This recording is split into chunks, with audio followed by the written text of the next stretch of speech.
Hello दोस्तों, आप सभी का स्वागत है आपके अपने परिवार द लॉजिकल साइंस में।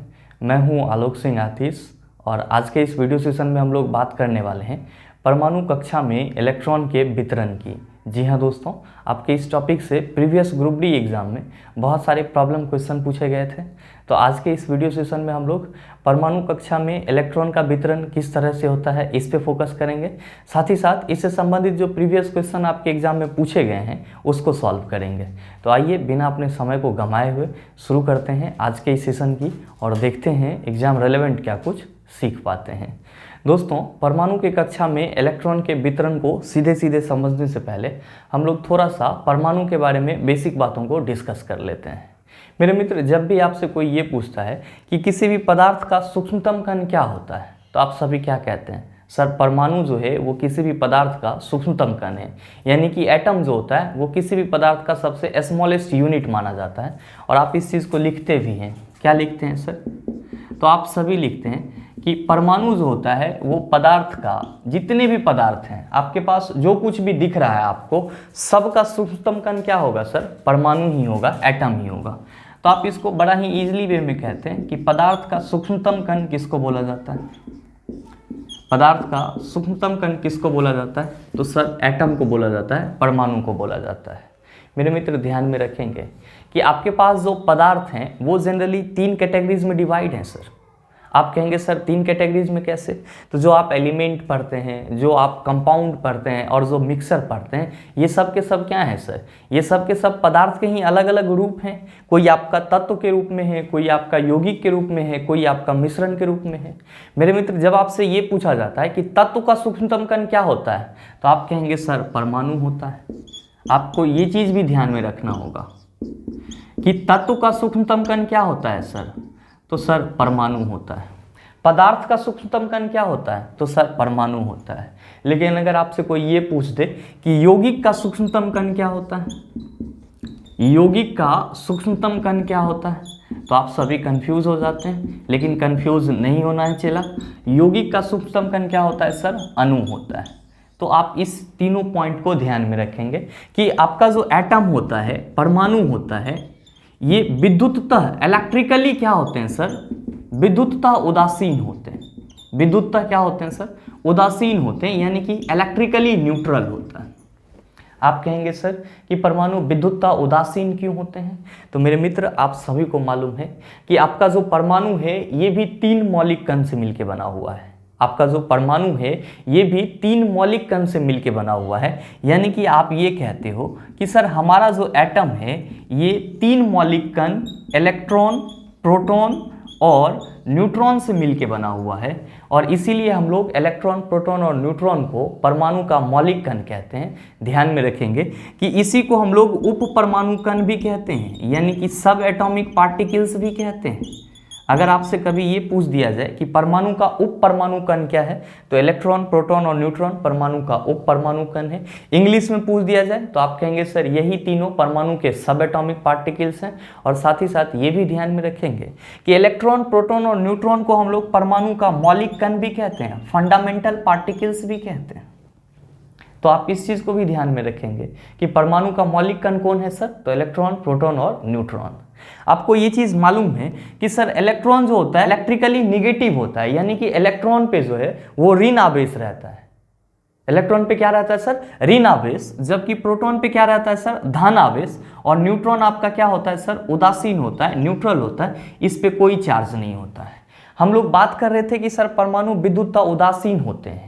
तो आपके मन में सवाल उठेगा कि सर परमाणु विद्युततः उदासीन क्यों होते हैं? तो भाई मेरे, किसी परमाणु में जितना इलेक्ट्रॉन रहता है उतना ही प्रोटॉन रहता है। आप देख रहे हो कि इलेक्ट्रॉन पे निगेटिव चार्ज होता है, प्रोटॉन पे पॉजिटिव चार्ज होता है। हम कह रहे हैं नंबर ऑफ इलेक्ट्रॉन भी बराबर है और नंबर ऑफ प्रोटॉन भी बराबर है। तो जितना आपका निगेटिव चार्ज होगा उतना ही आपका पॉजिटिव चार्ज होगा, दोनों कैंसिल हो जाएगा। तो क्या हो जाएगा सर? आप कहेंगे सर इलेक्ट्रिकली न्यूट्रल हो जाएगा। तो आप ये कह सकते हैं कि परमाणु विद्युततः उदासीन होते हैं। इसलिए उदासीन होते हैं क्योंकि इसमें ऋण आवेश और धन आवेश का जो मान होता है वो दोनों क्या होता है सर? समान होता है। मेरे मित्र, आप सभी के मन में सवाल चल रहा होगा कि सर हम लोग तो परमाणु के कक्षा में इलेक्ट्रॉन का वितरण समझने वाले थे, लेकिन आप ये बताने लगे। आप तो ये समझ गए होंगे कि सर परमाणु का उपपरमाणु कण इलेक्ट्रॉन, प्रोटॉन और न्यूट्रॉन है। भाई मेरे, यही इलेक्ट्रॉन, प्रोटॉन और न्यूट्रॉन परमाणु के अंदर में क्या होते हैं, व्यवस्थित होते हैं, और उसी को हम लोग क्या कहते हैं सर, उसी को कहते हैं परमाणु संरचना, एटॉमिक स्ट्रक्चर। आप कहेंगे सर ये कैसे व्यवस्थित रहते हैं, कैसे अरेंज रहते हैं? तो मेरे मित्र ध्यान दीजिएगा कि परमाणु जो होता है वो क्या होता है सर, स्फेरिकल होता है, गोलीय होता है, और इसके केंद्र में नाभिक होते हैं। और ध्यान में रखेंगे कि इस नाभिक के खोजकर्ता कौन है सर, रदरफोर्ड, और इसीलिए रदरफोर्ड को नाभिकीय भौतिकी का क्या बोला जाता है सर, जनक बोला जाता है। मेरे मित्र ध्यान में रखेंगे कि नाभिक के चारों ओर वृत्ताकार मार्ग होती है, जिसको हम लोग ऑर्बिट या कक्षा बोलते हैं। परमाणु का आकार गोलीय होता है, उसके केंद्र में क्या रहता है सर, नाभिक रहता है, और नाभिक के चारों ओर वृत्ताकार मार्ग होते हैं, जिसको हम लोग क्या बोलते हैं, कक्षा बोलते हैं। तो आप चाहें तो इसको लिख भी सकते हैं सर कि ये हो गया आपका नाभिक, और ये जो आप देख रहे हैं सर, इसको हम लोग क्या बोलते हैं, कक्षा बोलते हैं। मेरे मित्र ध्यान में रखेंगे कि नाभिक से जो सटा हुआ कक्षा होता है उसको हम लोग K से रिप्रेजेंट करते हैं, और जो इसके बाद का कक्षा होता है उसको L से रिप्रेजेंट करते हैं, और जो इसके बाद का कक्षा होता है उसको हम लोग M से रिप्रेजेंट करते हैं। इसी तरह अगर और कक्षा है तो सर उसको हम लोग N से रिप्रेजेंट करेंगे, और फिर आगे बढ़ते चले जाएंगे K L M N O। ठीक है, यहाँ पे छोटा n नहीं होगा, कैपिटल N लिखेंगे सर। तो इस तरह से हम लोग क्या करते हैं, इसको रिप्रेजेंट करते हैं, K L M N O P Q, इस तरह से। ये क्या होता है सर, कक्षा का नाम होता है। ध्यान में रखेंगे कि नाभिक से जो सटा हुआ कक्षा K है वो पहला कक्षा है, बाद का जो कक्षा है वो दूसरा कक्षा है, बाद का जो कक्षा है वो तीसरा कक्षा है, इसके बाद जो कक्षा होगा वो क्या होगा सर, चौथा कक्षा होगा। मेरे मित्र, आप सभी कहेंगे कि सर ये इलेक्ट्रॉन, प्रोटॉन और न्यूट्रॉन कहाँ पे रहते हैं? तो ध्यान दीजिएगा कि किसी भी परमाणु के नाभिक में प्रोटॉन और न्यूट्रॉन रहते हैं। किसी भी परमाणु के नाभिक में कौन रहता है सर, प्रोटॉन और न्यूट्रॉन रहता है, और ये गतिशील नहीं होता है सर। प्रोटॉन और न्यूट्रॉन नाभिक में पूरा स्थिर रहता है, उसका मूवमेंट नहीं होता है, ये गति नहीं करते हैं। जबकि इलेक्ट्रॉन जो होता है सर, वो परमाणु के कक्षा में क्या करता है, चक्कर लगाते रहता है। हमेशा ध्यान में रखना है कि परमाणु के नाभिक में प्रोटॉन और न्यूट्रॉन उपस्थित होते हैं, जो कि स्थिर रहते हैं, मूव नहीं करते हैं। जबकि परमाणु के कक्षा में कौन चक्कर लगाते रहता है, कौन घूमते रहता है सर, इलेक्ट्रॉन घूमते रहता है। तो किसी भी परमाणु के अंदर जो इलेक्ट्रॉन, प्रोटॉन और न्यूट्रॉन व्यवस्थित रहते हैं वो कुछ इसी स्वरूप में व्यवस्थित रहते हैं। प्रोटॉन और न्यूट्रॉन परमाणु के नाभिक में, इलेक्ट्रॉन उसके कक्षा में क्या करते रहता है सर, चक्कर लगाते रहता है, गोल गोल घूमते रहता है। अब आपके मन में सवाल उठेगा कि सर परमाणु की किसी एक कक्षा में अधिकतम इलेक्ट्रॉन कितना रह सकता है? और यही चीज मैं आपको यहाँ पे समझाने आया था। ध्यान में रखेंगे कि परमाणु के कक्षा में अधिकतम इलेक्ट्रॉन 2n² रह सकता है। हमेशा इस चीज को ध्यान में रखेंगे कि किसी भी परमाणु के किसी एक कक्षा में अधिकतम इलेक्ट्रॉन कितना रह सकता है सर, 2n² रह सकता है। आप कहेंगे सर यहाँ पे n क्या है? तो सर n जो है वो कक्षा संख्या है। n क्या है सर? कक्षा संख्या है। अब आपके मन में सवाल उठ रहा होगा, सर अगर n कक्षा संख्या है और किसी कक्षा में अधिकतम इलेक्ट्रॉन की संख्या 2n² होती है तो पहले कक्षा में कितना इलेक्ट्रॉन रहेगा, दूसरे कक्षा में कितना इलेक्ट्रॉन रहेगा? बड़ा ही आसान सा है। आप कह रहे सर पहले कक्षा में तो n का वैल्यू कितना हो जाएगा सर, 1 हो जाएगा। अधिकतम इलेक्ट्रॉन कितना रहता है, 2n², तो 2 × 1 का स्क्वायर, यानी कि पहले कक्षा में 2 इलेक्ट्रॉन रहेगा। आप कहेंगे सर अगर कक्षा संख्या 2 हो यानी कि n = 2 हो तो इसमें कितना इलेक्ट्रॉन रहेगा? तो भाई मेरे सेम फार्मूला लगेगा, 2n²। अब यहाँ पे n = क्या है सर, 2, तो 2 × 2 का स्क्वायर कितना हो जाएगा? आप कहेंगे सर दूसरे कक्षा में 8 इलेक्ट्रॉन रहेगा।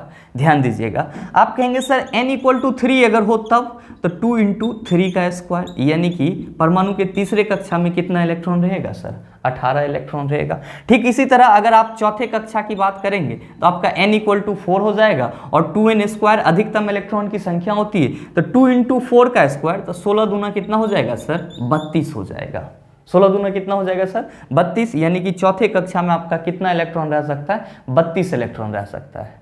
तो मेरे मित्र किसी भी परमाणु के अंदर जो उसके मौलिक कण व्यवस्थित रहते हैं वो कुछ इसी स्वरूप में रहते हैं, कुछ इसी व्यवस्था के अंतर्गत रहते हैं। और आपको ये चीज हमेशा ध्यान में रखना है कि परमाणु के एक कक्षा में अधिकतम इलेक्ट्रॉन कितना आ सकता है सर 2n² आ सकता है। मेरे मित्र ध्यान में ये भी रखेंगे कि किसी परमाणु के कक्षा में अधिकतम इलेक्ट्रॉन 2n² रहता है। इस चीज को किसने बताया था? तो सर इस चीज को बोर नामक वैज्ञानिक ने बताया था। किसने बताया था सर? बोर नामक वैज्ञानिक ने बताया था।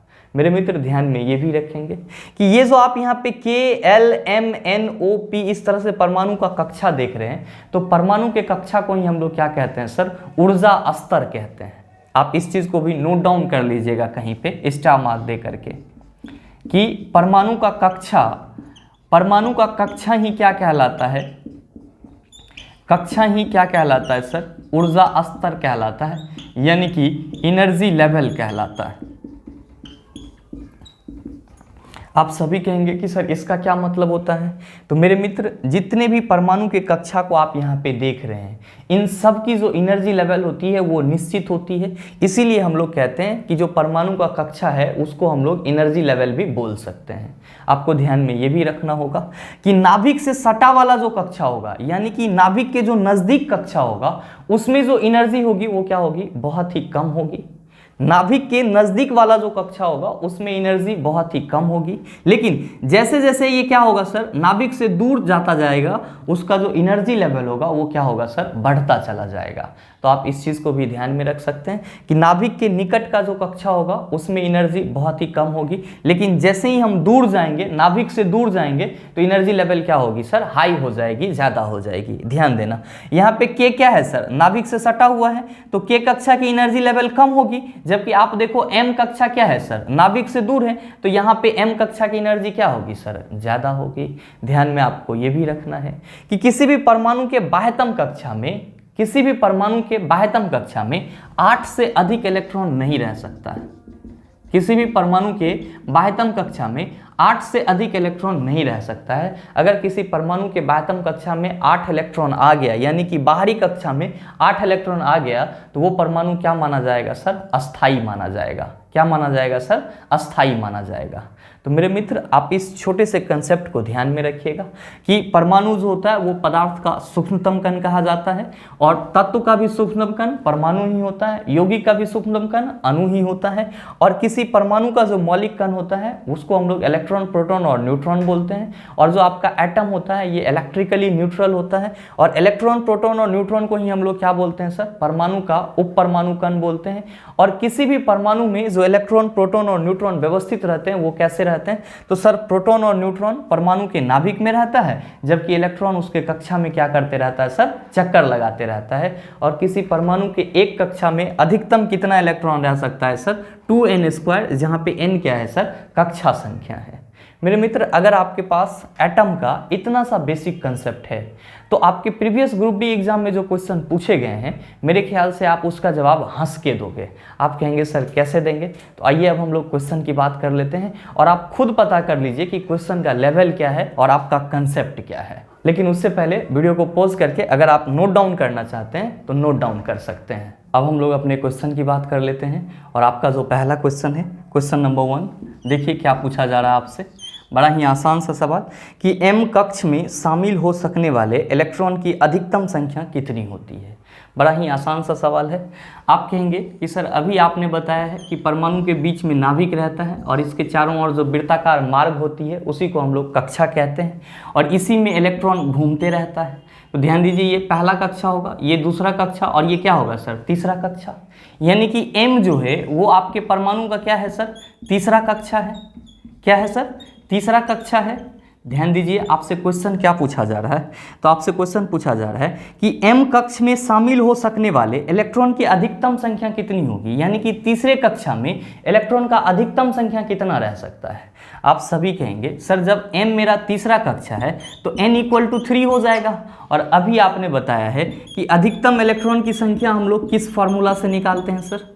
अधिकतम इलेक्ट्रॉन की संख्या 2n² से निकालते हैं, जहां n क्या है, कक्षा संख्या है।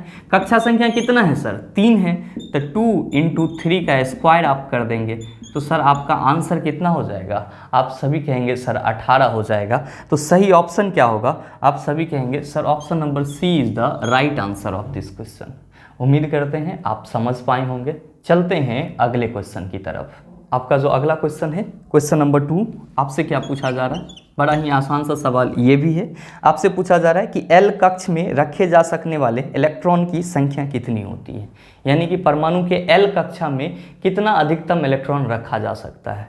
मेरे भाई आप सभी कहेंगे कि सर ये मेरा परमाणु है, इसका ये नाभिक है, इसके चारों ओर वृत्ताकार मार्ग होगी।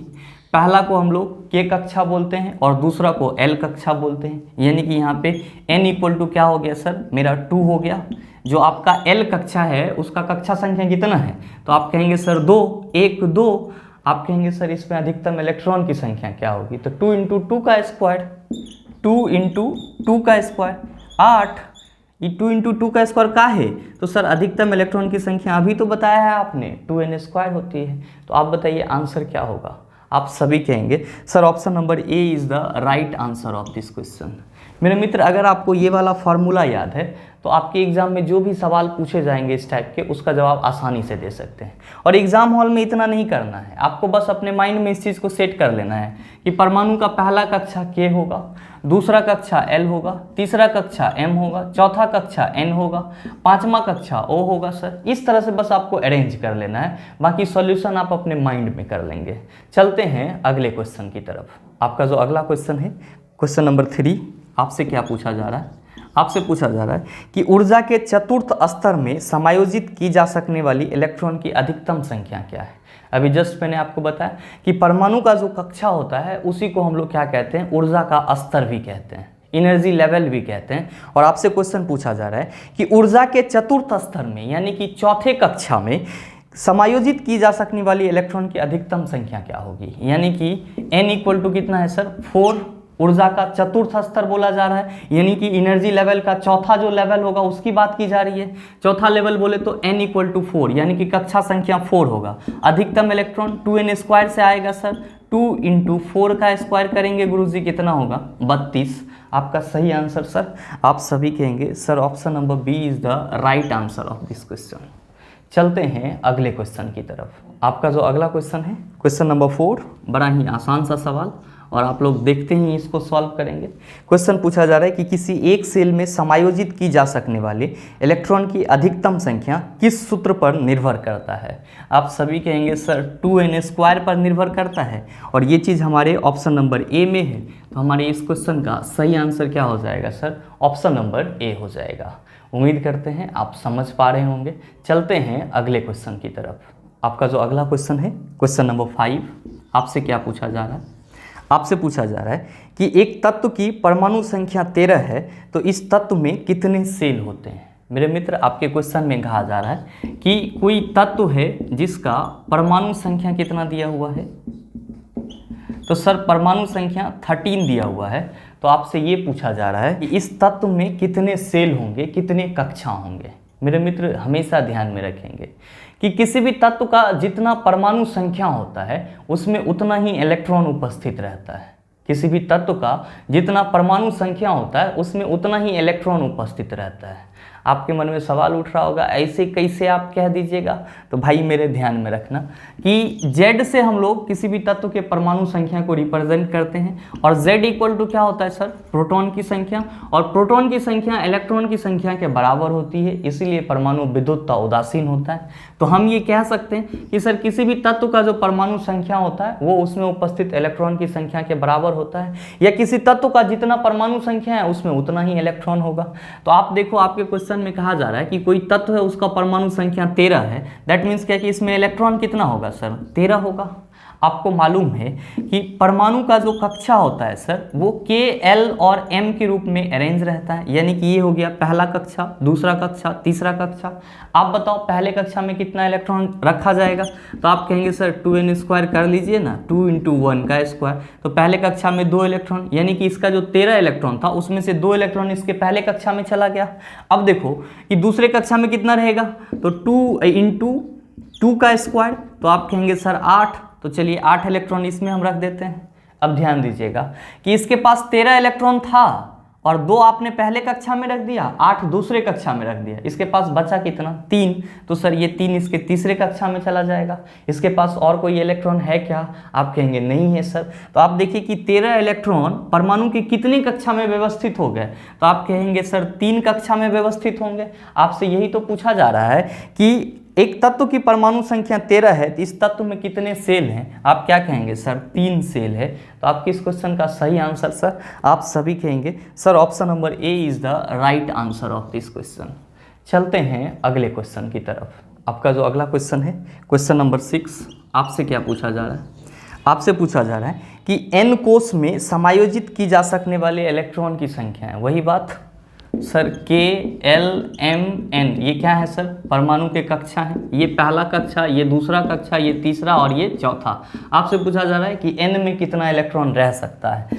2n स्क्वायर लगाएंगे सर, 2 इंटू n आपका क्या हो जाएगा 4, तो आप सभी कहेंगे सर 32 रह सकता है। सही आंसर क्या होगा सर, ऑप्शन नंबर बी हो जाएगा। उम्मीद करते हैं समझ पाए होंगे। चलते हैं अगले क्वेश्चन की तरफ। आपका जो अगला क्वेश्चन है क्वेश्चन नंबर 7, आपसे क्या पूछा जा रहा है, आपसे पूछा जा रहा है तीसरे सेल में इलेक्ट्रॉन की अधिकतम संख्या। तो 3 तिया 9 दूना 18, भाई n = 3 और 2n स्क्वायर लगाएंगे तो 2 इंटू 3 का स्क्वायर, तो ये क्या हो जाएगा सर 18 हो जाएगा। तो सही answer sir option number C is the right answer of this question. अगर आपके पास कंसेप्ट है तो इन सब टाइप के प्रश्नों को सॉल्व करने में आपको समय नहीं लगना चाहिए। आइए चलते हैं अगले क्वेश्चन की तरफ। आपका जो अगला क्वेश्चन है क्वेश्चन नंबर 8, बड़ा ही आसान सा सवाल। क्या पूछा जा रहा है कि इलेक्ट्रॉन की वह अधिकतम संख्या जो बाह्यतक कक्षा में रह सकते हैं।